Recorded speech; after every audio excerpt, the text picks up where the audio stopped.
On the bank of the Mara River, where over 2 million wildebeest are gathered for an epic journey. Jean Duplessis is on the trail of the great wildebeest migration, from the dangerous crossing of the crocodile-infested Mara River to the plains where he hopes to witness the largest mass birth on the planet.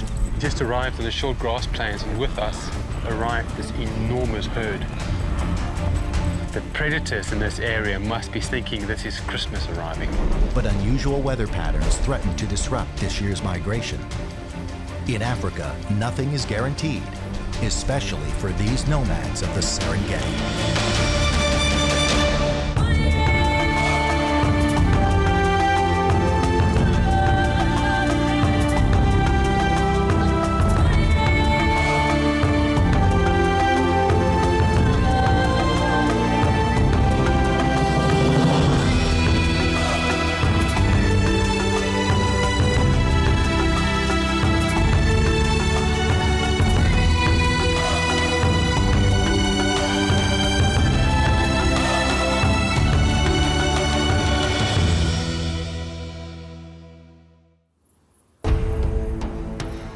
It's one of the last great wildlife habitats on Earth. At over 30,000 square kilometers, this vast and diverse ecosystem stretches from the Masai Mara in Kenya to the active volcanic highlands of the Tanzanian Rift Valley. It is home to 70 species of mammals. It's a World Heritage Site, and it has been named as one of the greatest natural wonders on Earth. This is the Serengeti.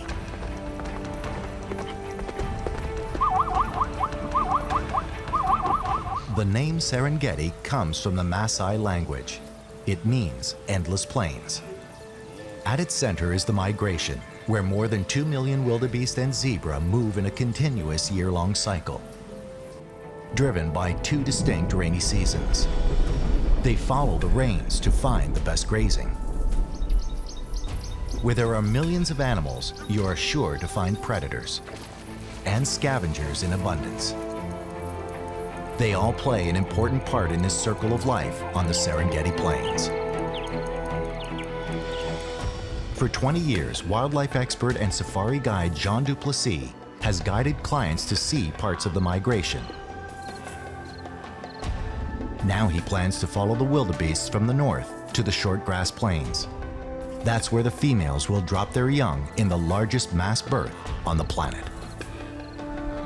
But it all starts with an incredibly treacherous river crossing. I'm on the bank of the Mara River, where over 2 million wildebeest are gathered for an epic journey, traveling more than 500 kilometers into the southern Serengeti. That journey starts now in the Serengeti. What drives the migration is rain. For the past 3 months, the rains have stayed in the north. But come October, there is a change, and the storms begin to move south, triggering an instinct in the wildebeest to move.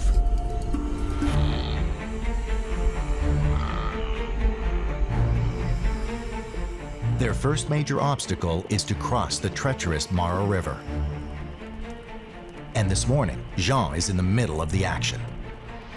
I'm following a group of wildebeest. This group has now grown and it's constantly getting bigger. Off to my right are still streams of wildebeest coming out of the hills. Last night there was a huge amount of rain in this area, and that's those thunder showers that's now pulling down these wildebeest onto the riverbank. This journey is their destiny, but it is fraught with dangers. About 250,000 wildebeest will die over the next year of natural causes like thirst, hunger, or exhaustion. And many more will die at the hands of predators, such as lions or crocodiles, that wait along the route. They approach the river crossing with caution. They sense the lurking dangers.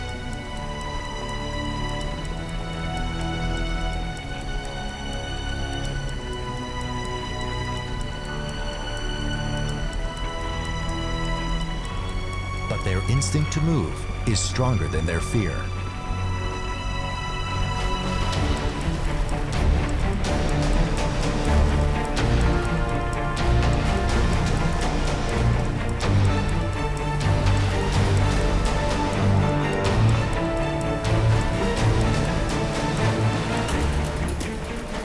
Soon it becomes a mad rush.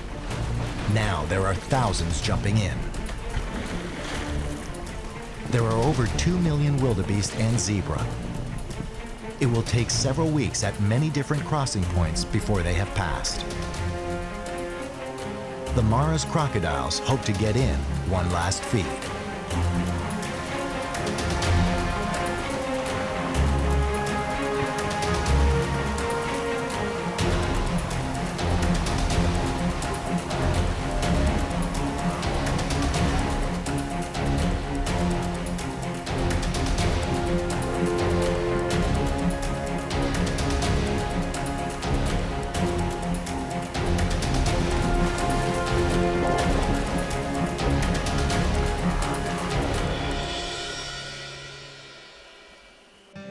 This was amazing.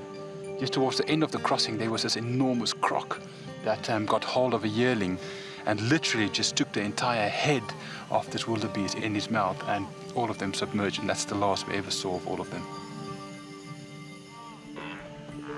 The wildebeest migrate between two grassland areas, the Masai Mara in the north where they mate, and the short grass plains in the south where they give birth. They will be congregating on each grassland for approximately 3 months before the rains shift, and they begin to migrate out. The Tanzanian side of the Masai Mara is called the Lamai Wedge, and it's unique because it has unusually high numbers of predators in the area. In the open grasslands, Jean will have an easier time spotting them. To get there, Jean will have to brave the river too, but there's a problem. The bridge is flooded. Just a few days earlier, a vehicle tried to cross but got caught in the strong currents and plunged into the crocodile-infested waters, stranding 5 men. Despite the danger, Jean decides to go anyway. If he waits, the area could clear out of wildebeest, and he will miss his best chance to see the lions in action. Crossing the bridge is nerve-wracking. The trick is not to look down. If he does, he could begin to drift.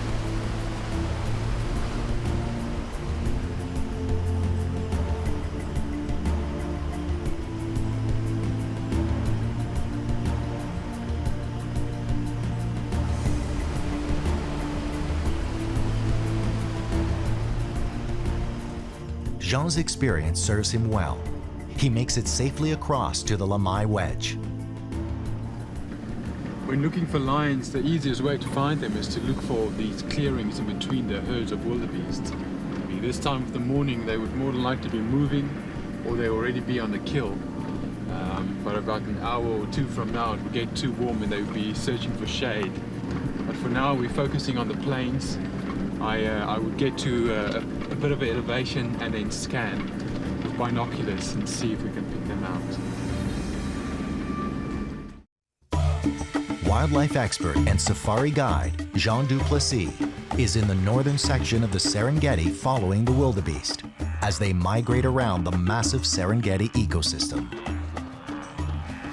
It's October, and the herds are in the midst of dealing with their first and biggest obstacle, crossing the Mara River, where slippery rocks, rough currents, and crocodiles are some of the deadly obstacles that will claim thousands of the animals. The wildebeest that make it across will continue south and to the next phase of the journey, the largest mass birthing grounds on the planet. And Jean wants to be there to witness the births. Before the migration moves, Jean wants to observe predator behavior. The best place to see this is in the area north of the Mara River, known as the Lamai Wedge. As the millions of wildebeest cross the Lamai, large predators come out in force. When looking for lions, the easiest way to find them is to look for these clearings in between the herds of wildebeest. But for now we're focusing on the plains. I would get to a bit of an elevation and then scan. This time of the morning they would more than likely be moving, or they already be on the kill.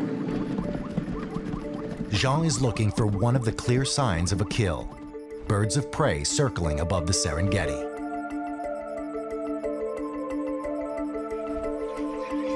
We're coming up on some vultures that's sitting on a carcass of something, obviously more than likely a wildebeest. It looks quite fresh. Yeah, it's a wildebeest that's been killed, and it doesn't look like hyenas. It's more than likely lions that had their fill, and as the sun rose, the vultures would pick up these kills, and they came to completely clean it off and eat every small piece of meat.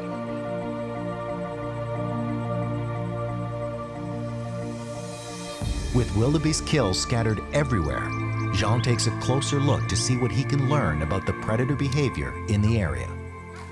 What I'm seeing here is a clear indication of predators that's not very hungry. One can see that a very small part of the rib cage has actually been consumed. Nice signs of hyenas chewing this off, but also not hungry hyenas, because had they been hungry, they would have eaten this entire rib cage. Just as for a hyena, it takes no effort to consume thick bones such as this.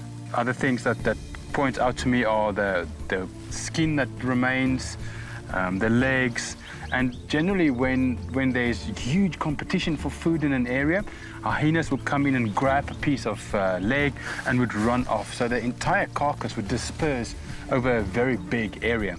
So this points out to me that there potentially wasn't a lot of conflict around this carcass because animals are not hungry. There's food all over this system.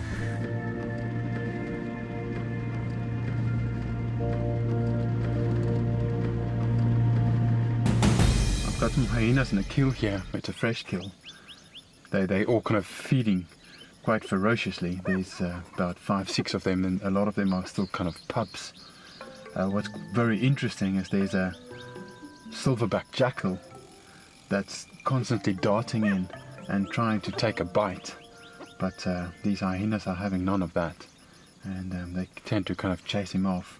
But a little bit away, it seems where the actual kill happened, there's some skin and pieces of meat lying around. There's a big group of vultures there, and the jackal is also focusing. There he's coming in now. Yeah, he's getting his head right between the legs of the hyenas. It's a extremely brave act for something so small, because it will just take one bite of a hyena to kill him. They tolerate him up to a certain point, and then there's this half-hearted attempt of chasing him away, and he would just kind of scatter away a couple of meters and then come back immediately again. And there was one incident where he grabbed a big piece of skin, and I think that was enough for the hyenas, and then they chased him around the bush a couple of times.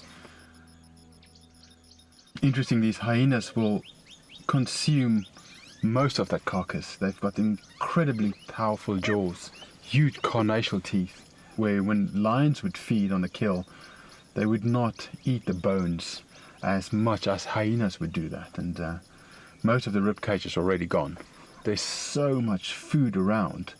They are fat, very, very well fed, and they must eat once or twice a day, and it's easy for a hyena to go 3 or 4 days. This is definitely not out of hunger. It's purely out of greed. Not all the predators are hunting wildebeest. Jean comes across another resident of the Lamai Wedge, a smaller species of the cat family. There's a serval cat here. You can see it moving over there now. It's very, very well camouflaged, but you can just see its back moving through the tall grass. Here I came around a corner, and there's a open clearing in between all of these wildebeests that indicated for me that there's a predator around. Now, I don't think this single serval created this clearing, so possibly some lions around, but this serval is down in a drainage ditch. He's clearly out hunting, and in these grasslands they would be after things like mice and birds, and they've got an incredible leap, so they will have grass birds shoot up into the sky, and they pretty much follow them up and take them out of the air. Jean pushes on. He's working his way up through the plains along the boundary of the resident pride's territory. There's a lioness in a rocky outcrop in front of me. This is the perfect place for a pride of lions to be hanging out on these plains. It's first of all shady, but it's also a great natural observation point. And it's extremely rocky, so I'm just trying to get a bit closer and see what they are up to. They are They are quite relaxed. These must be very well-fed lions. The flip side, of course, is when the migration moves out and the grasses are tall, it is extremely hard for lions to make a kill. She's lying down. This is an old female. I can see her ears are all tatty. Very dark black nose. I actually see two of them. No, it's also a female. She's a bit younger. It's getting towards midday, and Jean is not seeing any predators on the hunt. In this heat, it's likely that the predators are doing their hunting early in the morning when it's still cool. So Jean decides to go back to camp and start again early tomorrow when he hopes the lions will be on the prowl. So he heads back across the still flooded bridge to camp for the night.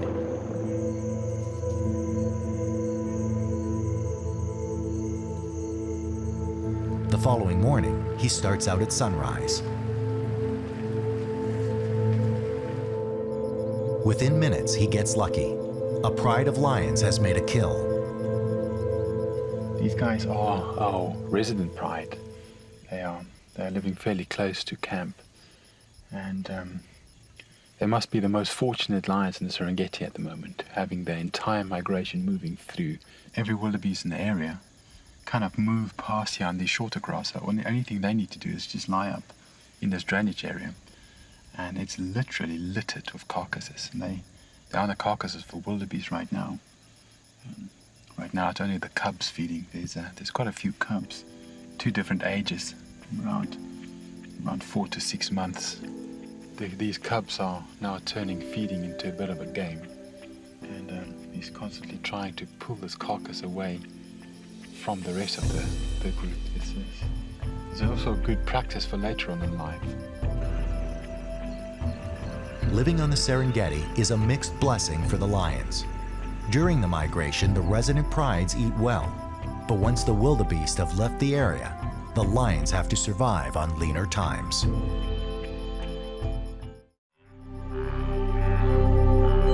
The never-ending cycle of the wildebeest migration on the Serengeti is a story of instinct and survival. Wildlife expert and safari guide Jean Duplessis has been watching the most spectacular part of the journey, the mass crossing of the Mara River. As deadly as predators are, the river poses a greater danger to the wildebeest. Its fast-flowing currents can sweep a wildebeest downstream, or if the herds choose a bad crossing point, hundreds of the animals can die. Jean is with a herd in trouble.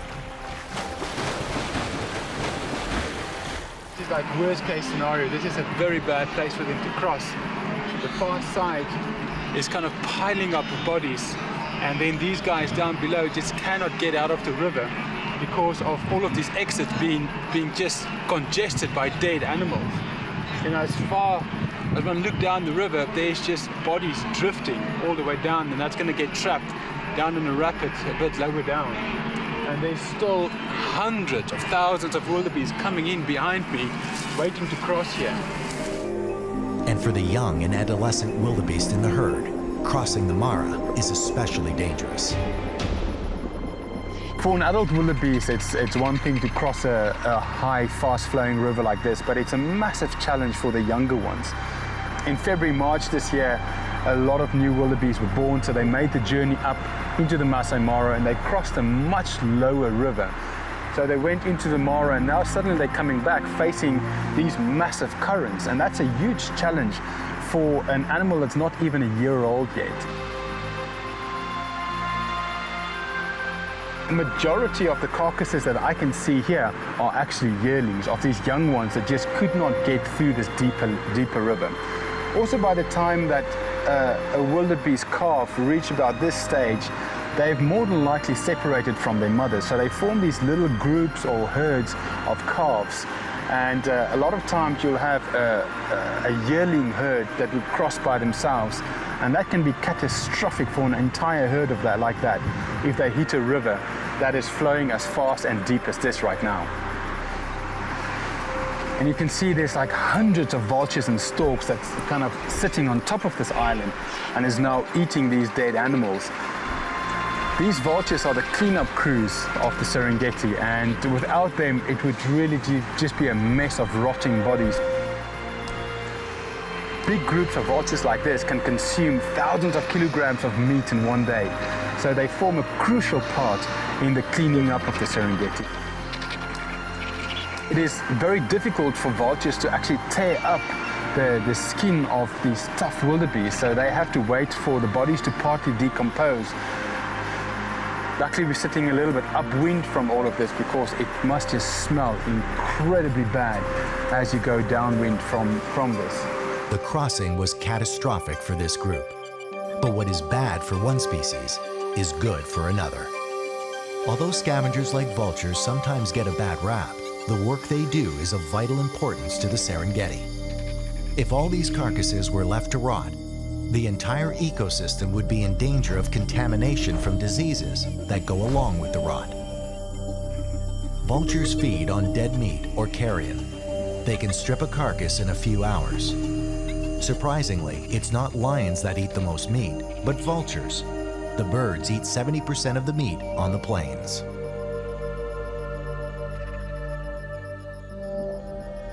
There are 5 different kinds of vultures on the Serengeti. These are the Ruppel's griffon vultures, identified by white streaked feathers and yellow beaks.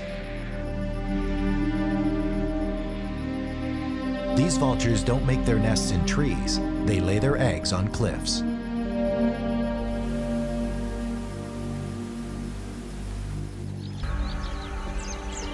The vultures congregate in an area 120 kilometers southeast of the Mara River. It's Maasai territory, and Jean is going to meet with a Maasai guide who will take him to the cliffs where these birds make their nests.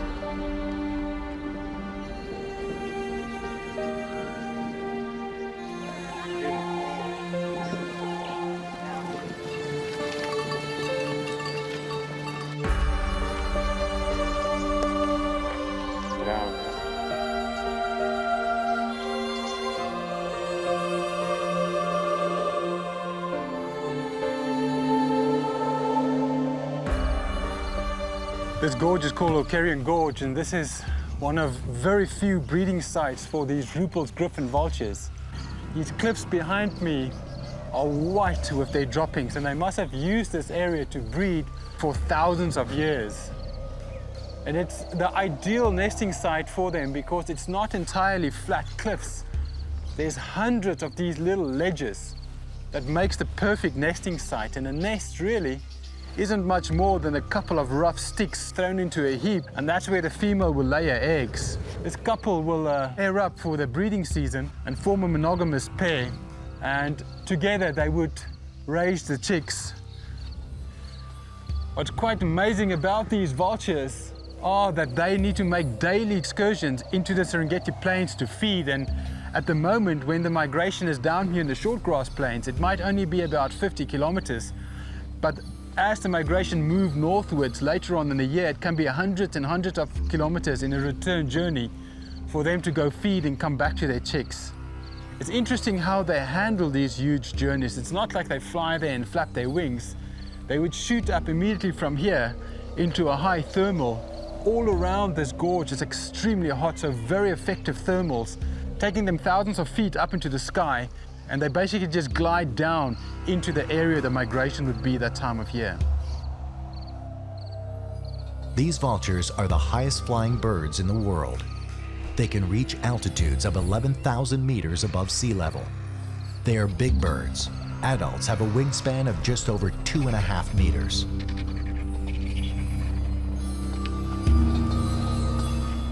This huge amount of vultures around, there's feathers lying all over this gorge, and I picked up 2 here.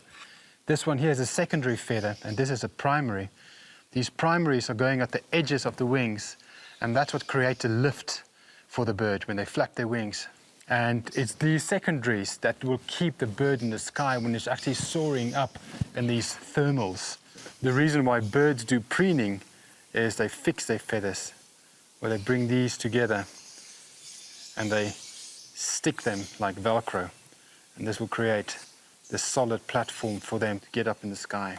This Rupel griffon vulture is one of the biggest birds in Africa. It's the second largest vulture, only rivaled by the Nubiums or the leopard-faced vulture.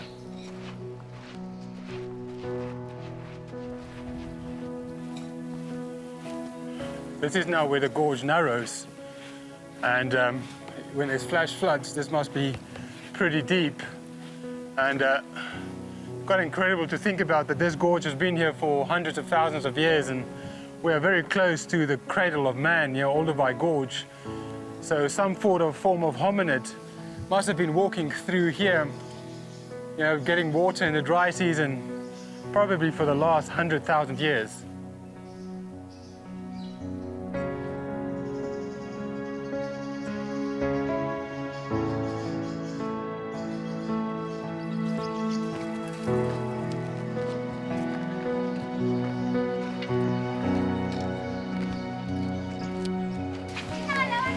I'm quite a bit up into the gorge now, and this is one of the main reasons this gorge is so important for the Maasais. There's almost year-round water in the form of these pools and puddles that they can bring their livestock in to drink from. But they're also collecting this water to now take back to the village. This is pretty much the main purpose of a donkey, is that they can carry water out of such hard places down to the village. Apparently this water up here is more for human consumption, and the water down below would be for donkeys.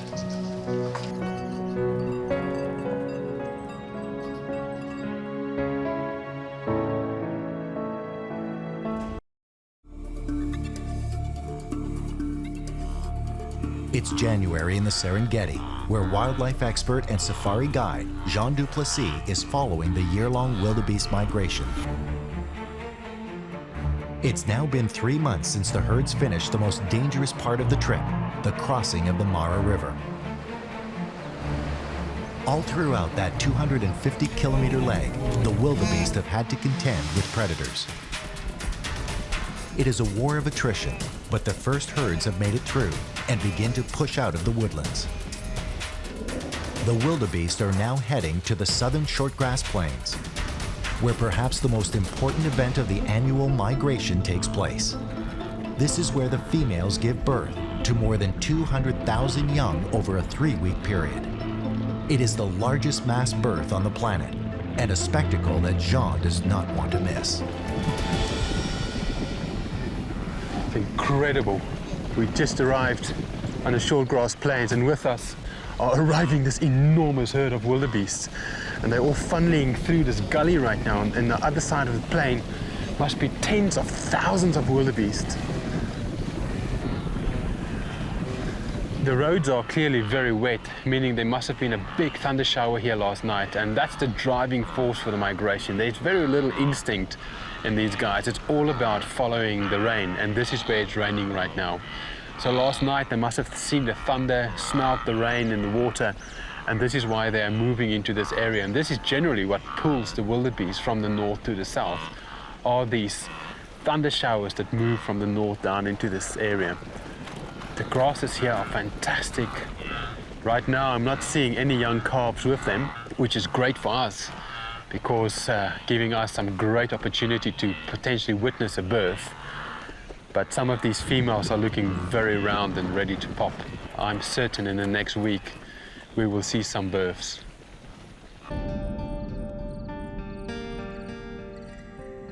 Now, just being on the shortgrass plains does not guarantee Jean will be able to stay with the herds. There are millions of wildebeests, but they can move fast. The entire wildebeest herd can completely vacate an area overnight. There are some parts of the park that are off limits to tourists, including Jean. If the wildebeest go into one of these areas, Jean would miss the entire calving season.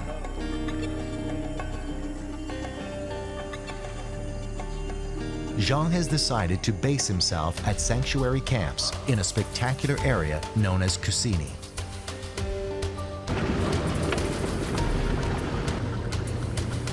From the camp, he'll have the perfect vantage point to keep his eye on the migration.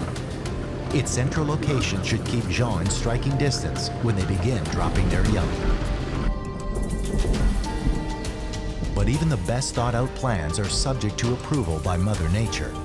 Today, things are not looking good for Jean. A massive storm is rolling in, fueled by a tropical storm off Tanzania's coast.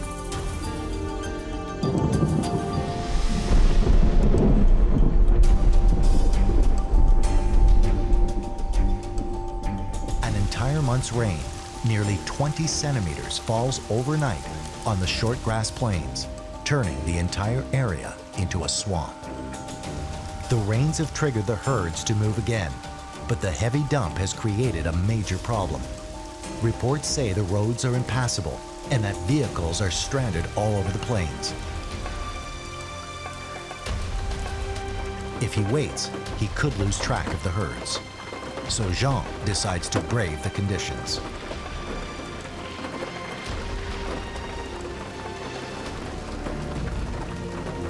He realizes quickly this is going to be a tough day. Jean is driving on black cotton soil, which behaves a lot like ice.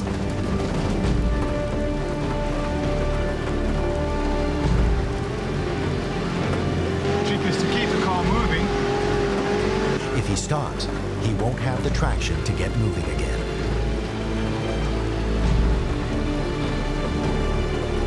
There we go.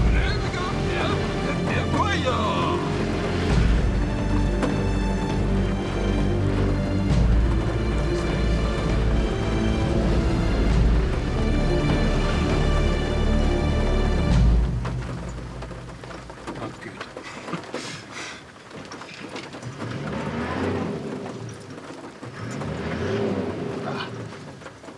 Not good at all.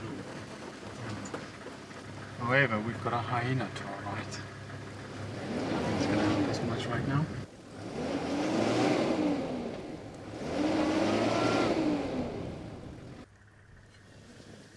Next thing is to try and dig out these pockets so we can make ourselves a little bit of a runway to get out. Ideally, it'd be nice to find some wood to now put in front of the tires, and we just need to get moving again and get that momentum. Jean has to dig out each tire. He lines the ruts with grass, hoping it will give him enough traction to get back on the road. And I think we'll just stick with the motto of momentum. I'll probably get stuck down the road track. Can't really call this a road, can we?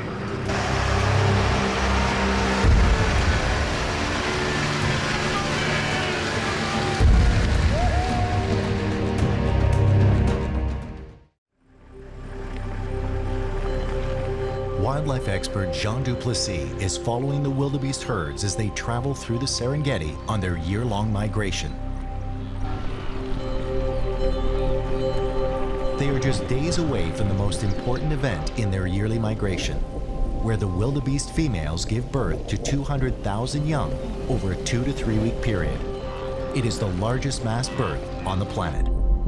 A massive rainstorm swept through the area, flooding the short grass plains. With the rain, the wildebeests have moved out. Jean is in an area called Moru Koppies, where he hopes to see the mass births. While he waits for the advancing herds to arrive, he has time to explore the area's unique geology.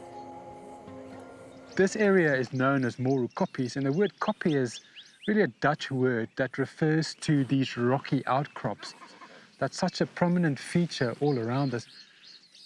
What it really is a fault line in the rift. Now, as the rift was splitting apart, you had all this magma pushing through, trying to get to the surface, but actually solidifying quite deep under the ground, cooling down quite slowly, making these incredible boulders. And now, many years later on, you have the surface eroding away and starting to expose the top of these intrusive igneous rocks.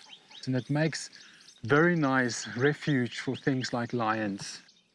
Moru is home to an unusually high number of lion prides, and in no time he finds the resident pride, which is headed by 2 dominant males. This pride of lions have 4 young cubs that's about 2 to 3 months old.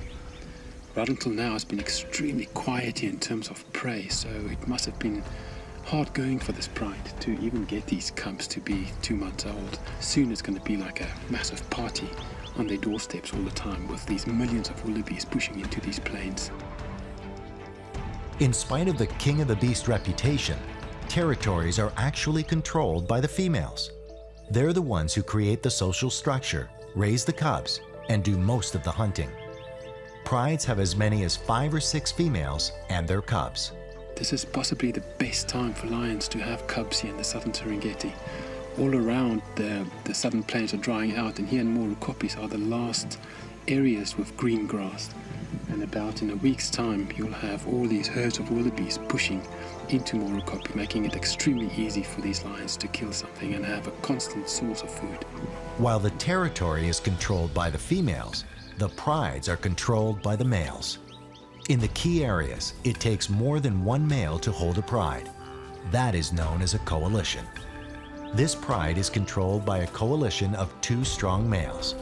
Part of their job is to defend their pride from being taken over by nomadic male lions. As the wildebeest migration moves in, providing an abundant supply of food, nomadic males come in as well, following the food and ready for a fight.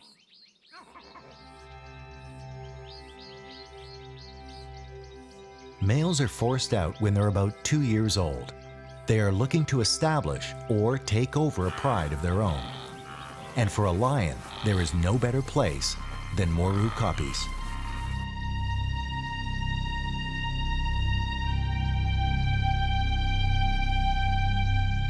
The following morning, Jean is out early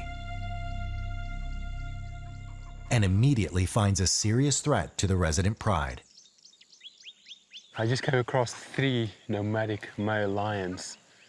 They seem to be about 3 years of age. They've got a scruffy, smallish mane, but they are huge in body. And they obviously made a kill last night, and this guy is carrying his dinner. It's a wildebeest. No, it's a young zebra. Yeah, it's a small zebra. And what's interesting is that when there's 3 and more males together in a collision, that they will always be related. So they are definitely brothers, and even when you look at them, they seem to be exactly the same age, same size manes. Usually, a 3-year-old male is too young to challenge the dominance, but Jean thinks this trio is ready for a fight. Already by walking around like this in the open is brave.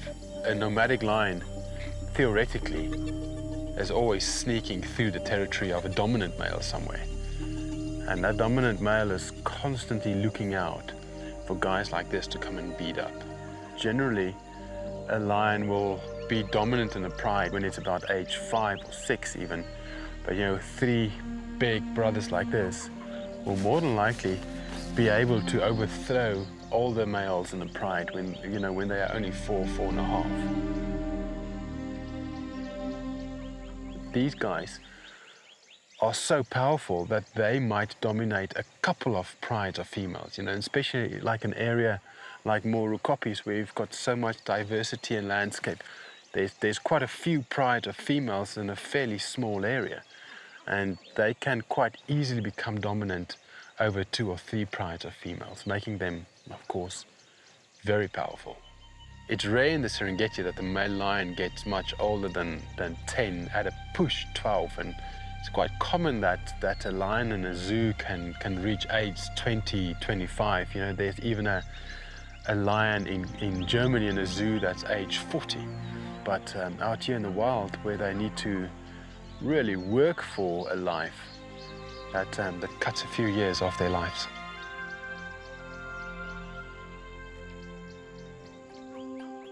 When a new male takes over the pride, he kills all the cubs to make room for his own. With these cubs already a few months old, the females are counting on the 2 males for the survival of the pride. If the 3 males challenge, it will be a long night in Morucopis.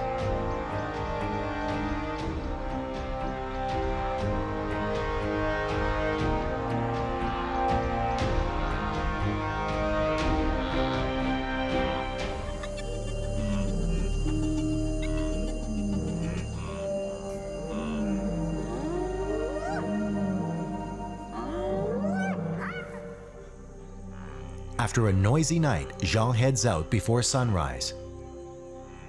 He's greeted by an incredible sight. Where did they come from so quickly? I'm out here on the short grass plains, and overnight, hundreds of thousands of wildebeest just appeared. Yesterday there was very little around, and today suddenly they're everywhere. I mean, as far as I can see, it just looks like pepper. There's hundreds of thousands even. This is good news for Jean. For a while, it looked like the wildebeest herds were heading towards protected land that is off limits.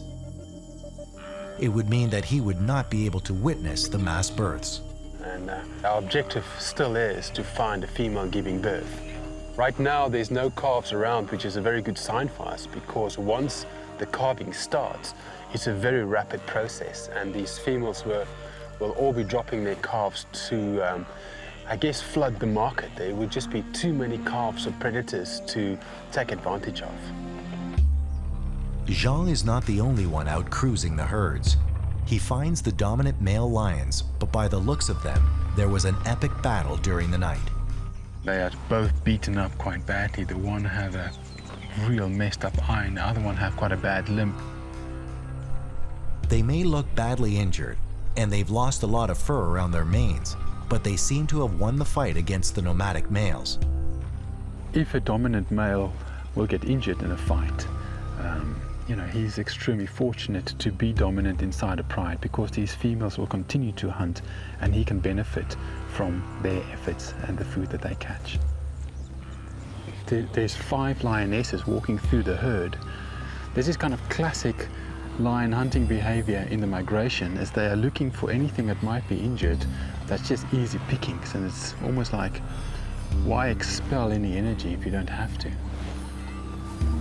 We're in the calving season, and generally female wildebeest will give birth before 10 o'clock in the morning, and obviously when that baby is born, it's very, very vulnerable. So these lions are kind of fanned out. I'm certain they're either looking for a female giving birth or a young one that was just born.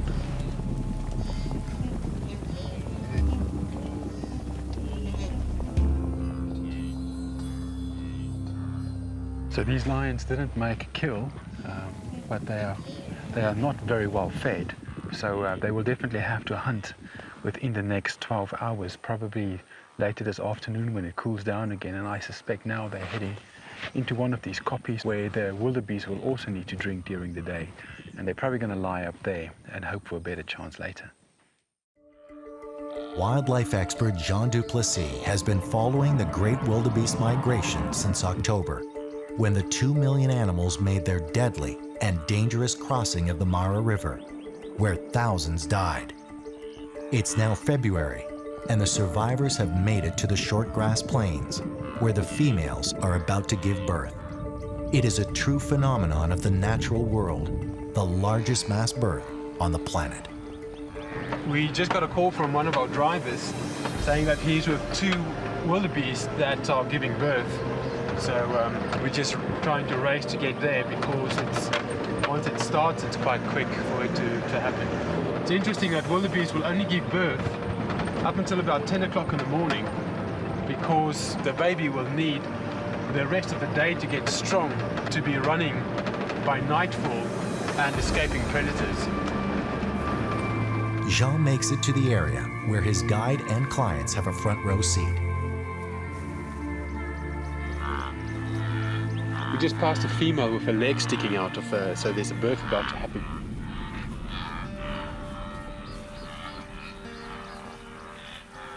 Yeah, she found a flat patch and she's just kind of circling around. They tend to prefer an area, that doesn't have a huge amount of tall grass. She's chosen the safety of the herd to give birth for obvious reasons. This young calf coming out is extremely vulnerable. Hyenas, lions, and all kinds of predators are out on the prowl this time of the morning, and they are keeping a watchful eye out for something just like this.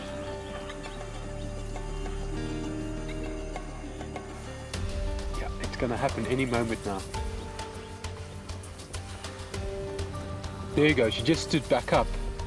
And yeah, that's like having gravity help her, but then there the baby drops. It's incredible, she's just coming around sniffing on the baby now. It's amazing how quickly this all happens. Yeah, it's about 5 to 10 minutes now, and the baby is starting to move around a bit more, and it's kind of trying to stand up, pushing it up on its hind legs, but very off balance still. You know, this young guy will be ready to go in the next 5 minutes. You know, 10 minutes later, ready to run with his mom, because now hyenas are really watching out for young calves falling over like that, and they would be here in a flash if they can see it.